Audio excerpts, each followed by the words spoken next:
Hey everybody, it's Kyle. You know, when I was a younger man, my dad relayed a story to me that he had heard at one point in his life about a guy who lived in New York City and wasn't feeling good one day and decided to go home from work and was on the subway. And as he was on the subway, one of the stops, a lady got on with two sons, both under the age of 10, and the guy wasn't feeling good, but he commenced to watching these kids just completely out of control, just running and jumping, and mom wasn't doing anything about it.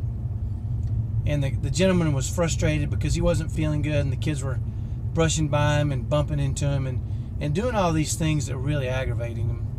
And, you know, he thought about saying something to the mom. Just he didn't feel good, and he didn't want to be bothered. And then he remembered he had got for his own sons a little Hot Wheel and a coloring book with some colors. And he thought, you know what? I wonder if I can just help.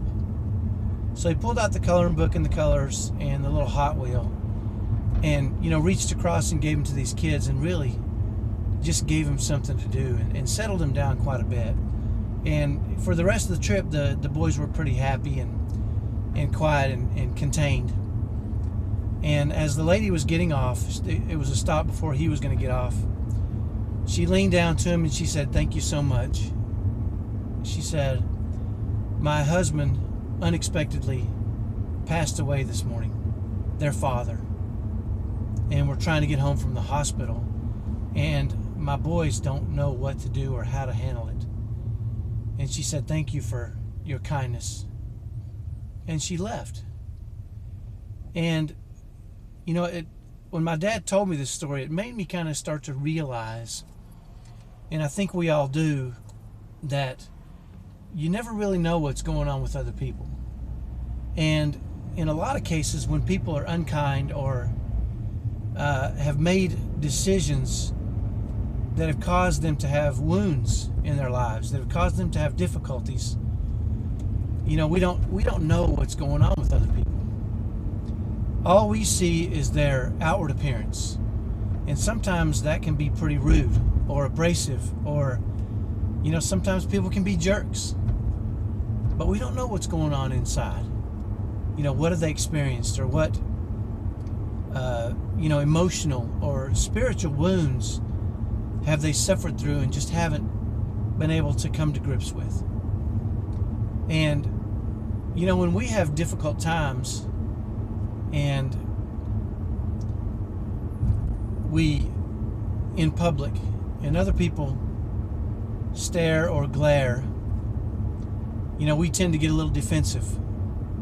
And I think I think it's okay for us to not really worry about what other people think. Because I think what I do sometimes is I project my feelings onto other people. So if I see somebody glaring at me or staring at me, I imagine that if I'm staring at somebody, I'm probably passing judgment. It doesn't mean other people that are staring or glaring are passing judgment. It's usually just us projecting how we feel on other people. Hope that makes sense. I do know this. There have been many times where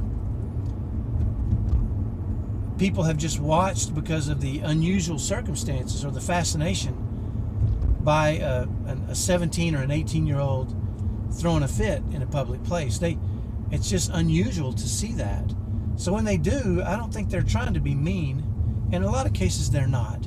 They just don't understand, and they're watching because they're just fascinated by the experience. So I guess what my point is today is pretty simple. It's this, is they don't know what's going on in our lives, and we don't know what's going on in their lives. So let's try to be as patient as we can with other people, because they may have wounds that we don't know about. Certainly, we're not the only ones that have circumstances that can be difficult. Other people have that too. So let's give them the benefit of the doubt. Let's be kind to each other in all circumstances. Even if somebody's mean to you or rude to you, I don't think it really gives you the right to be rude or mean back. Maybe they've got some situations or wounds in their life that they haven't been able to resolve, and we don't know. So let's be patient, let's be kind, and the kinder we are to others, the better we'll feel whenever we have situations that are kind of stressful or uncomfortable. So hopefully that's helpful in some way. Have a great day.